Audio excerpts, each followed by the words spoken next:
এবার এক মঞ্চে দেখা গেল তৃণমূল ও বামফ্রন্টকে, এক নজিরবিহীন দৃশ্য। একই মঞ্চে দেখা গেল তৃণমূল কংগ্রেসকে। রেলের হকার উচ্ছেদ নোটিশের বিরুদ্ধে তৃণমূলের মঞ্চে বামেরা মঞ্চে দাঁড়িয়ে একসঙ্গে লড়াই করার আহ্বান জানালেন তারা। নদিয়ার শান্তিপুরের ফুলিয়া রেল স্টেশনে একই মঞ্চে চলল তৃণমূল এবং বাম শ্রমিক সংগঠনের বিক্ষোভ কর্মসূচি।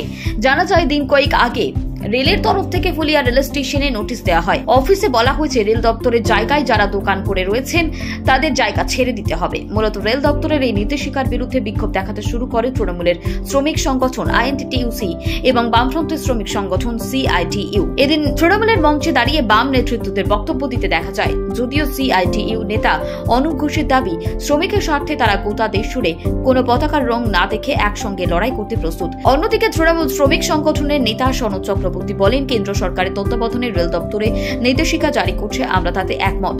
রেল উন্নতি হোক আমরাও চাই, কিন্তু যে সমস্ত হকাররা রেলের জায়গায় এতদিন ধরে ছিল তাদের পুনর্বাসন করতে হবে। রেল যদি পুনর্বাসন না দেয় তাহলে তার উচ্ছেদের বিরুদ্ধে আমরা একজোট হয়ে লড়াই করব। সরকারের জনবিরোধী নীতির মধ্যে আরেকটা হচ্ছে, প্রতিটা স্টেশনে হকার উচ্ছেদের নাম করে প্রতিটা রেল স্টেশনকে বিক্রির চক্রান্ত করছে নরেন্দ্র মোদী প্রাইভেটাইজেশনের লক্ষ্যে। আজকে সারা বাংলার মধ্যে শান্তিপুর ফুলিয়া স্টেশনে আজকে তারা ঘোষণা করেছে যে রেলের হকার উচ্ছেদ হবে এবং রেলের যা ব্যবসায়ী যারা আছে, রেলের জমিতে ব্যবসা করছে, তাদের উচ্ছেদ করা হবে। আমরা রেল হকার উচ্ছেদের বিরুদ্ধে নয়, কিন্তু পুনর্বাসনের ব্যবস্থা করে যদি হকার উচ্ছেদ হয় তাহলে আমাদের আপত্তি নেই। এবং রেলের হকারি করতে গেলে মাসে 1000 টাকা দিতে হবে। খোলা কোনো বস্তু বেচা যাবে না, প্যাকেজিং যে সমস্ত জিনিস আছে সেগুলো বেচতে হবে। এই ধরনের জনবিরোধী নীতি কেন্দ্রীয় সরকার নিচ্ছে। আজকে ফুলিয়ায় ব্যাপকভাবে আমরা তৃণমূল কংগ্রেস ট্রেড ইউনিয়নের ব্যানারে, হকার ইউনিয়নের ব্যানারে করলেও আজকে অনেকেই আমাদের মধ্যে এসেছেন, সহযোগিতা করছেন, এই আন্দোলনে অংশগ্রহণ করেছেন এবং অন্যান্য যারা আছে তাদেরকেও আমরা চাইছি তারাও আমাদের এই আন্দোলনের নৈতিক সমর্থন জানাক। তাদের পাশে বসার জায়গাও আমরা করেছি। এখানে যদি হকার উচ্ছেদ করতে আসে আমরা এখানে প্রতিবাদ করব, আমরা আন্দোলন করব। তাতে আমাদের হকাররা সেই মানসিকভাবে প্রস্তুতি আছে। প্রচুর হকার এখানে আমরা সংগঠিত হয়েছি। আমরা জানি আরপিএফ আসে এবং এসে হকার উচ্ছেদের চেষ্টা হলে প্রতিবাদ হবে। এর আগেও কি নদিয়া কোনো প্ল্যাটফর্মে এরকম হয়েছে? এর আগে শান্তিপুরে 1 মাস আগে করেছিল, কিন্তু আমরা আন্দোলনের মধ্যে দিয়ে সেদিনকে আরপিএফ সাহস পায়নি শান্তিপুর স্টেশনে ট্রেন থেকে নামার, তারা ফিরে গিয়েছিল। আজকেও যদি ভাঙতে আসে তাহলে কি করবেন আপনারা? আমরা আন্দোলনের মধ্যে দিয়েই রুখে দেবো। আমাদের মমতা ব্যানার্জির নির্দেশ, আমরা মানুষের পাশে আছি, শ্রমিকের পাশে আছি, মেহনতির মানুষের। এটাও কি শুধুমাত্র প্ল্যাটফর্ম হকারদের জন্য, কি ট্রেনে উঠে যারা হকারি করে তাদের ক্ষেত্রে?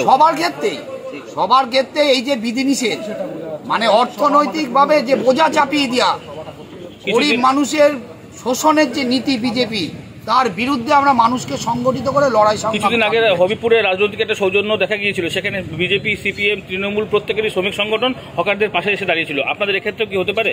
আমাদের এর মধ্যে এখানকার ব্যবসায়ী সমিতি, সেই ব্যবসায়ী সমিতির মধ্যে সমস্ত দল আছে।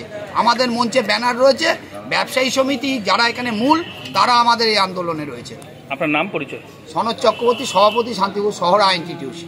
হচ্ছে যে তখন আমরা মিছিলটা করছিলাম, এখানে ব্যবসায়ী সমিতির সঙ্গে সকালবেলায় আমরা যোগাযোগ করি এবং ব্যবসায়ী সমিতির যে সেক্রেটারি বিজন সরকার, তার সঙ্গে কথা হয় যে এখানে টিএমসির পক্ষ থেকে মঞ্চটাকে ব্যবহার করছে এবং তারা সভা শুরু করেছে। ফলে স্বাভাবিকভাবে আমাদের এখানে প্রত্যেকটা সংগঠনের ব্যানার লাগিয়ে প্রোগ্রামটা করার কথা ছিল। প্রথমে ওরা শুরু করে, আমাদেরকে তখন কিছু বলে না বা আমাদেরকে আসতে বলে না। তখন বিজন সরকার আমাকে বলে যে প্রোগ্রামটাকে আপনারা আসুন, জয়েন করুন। আমরা বললাম ঠিক আছে। তারপরে আমাদের নেতৃত্বরা রানাঘাট থেকে যারা আসলো তারা বলল যে কথা হয়েছে, সব ব্যানার লাগানো হবে, কিন্তু তার আগে আমাদেরকে কেউ এইভাবে বলেনি। ফলে আমরা পৃথকভাবে করছিলাম। এখন আমাদের সবাই এখানে ডেকেছে, আমরা ব্যানার লাগিয়েছি। আমরা প্রথম দিন মিটিং করে, আমরা যেদিনকে 17 তারিখে মিটিং করেছিলাম, আমরা সবাইকে আহ্বান করেছিলাম। ফলে আমরা চাইছি যে যৌথভাবে এখন আন্দোলনটা গড়ে উঠুক। এখানে সব দলের সব দলের নয়, সব ট্রেড ইউনিয়ন। এখানে রাজনৈতিক স্বার্থর ঊর্ধ্বে উঠে সমস্ত ট্রেড ইউনিয়ন এক হয়েছে। বিজেপির তো ট্রেড ইউনিয়ন আছে, এখানে পতাকাও দেখা যাচ্ছে দুটো, তারাও এসছে। আপনারা তাদের সকলে মিলেই এই আন্দোলনটা করতে একদম চাইছেন? একদম মানুষের সাথে চাইলে এরপরেও কি গোটা রাজ্য জুড়ে আপনারা এক হয়ে লড়াই করতে পারেন? বিষয়টা হচ্ছে আগামী 28-29 তারিখ সর্বভারতীয় ক্ষেত্রে যে ফেডারেশন তৈরি হয়েছে, সমস্ত রং বর্ণ ধর্ম নির্বিশেষে ট্রেড ইউনিয়নের ধর্মঘট, ওই লড়াইটা হবে সেই লড়াই। গোটা ভারতবর্ষের প্রেক্ষাপটে এই লড়াই আগেও হয়েছে, আজকেও হবে, আগামী দিনেও হবে। আজকের লড়াইটা কার বিরুদ্ধে? আজকের লড়াই হচ্ছে রেলের সংস্থার বিরুদ্ধে, ফুলিয়াতে রেল হকার উচ্ছেদের প্রতিবাদে। যদি হকার উচ্ছেদ করতেই আসে তাহলে আপনারা তো দলমত নির্বিশেষে ঢুকতে একদম দেবেন? দলমত নির্বিশেষে একদম আরপিএফ জিআরপিএফ এর সামনে দাঁড়িয়ে আমরা যে লড়াই সে লড়াই আমরা করবো। আপনার নাম পরিচয়? আমার নাম অনুপ ঘোষ, CI2 নদিয়া জেলা কমিটির সদস্য। নদিয়া থেকে সুরজিৎ দাসের রিপোর্ট, NVTV।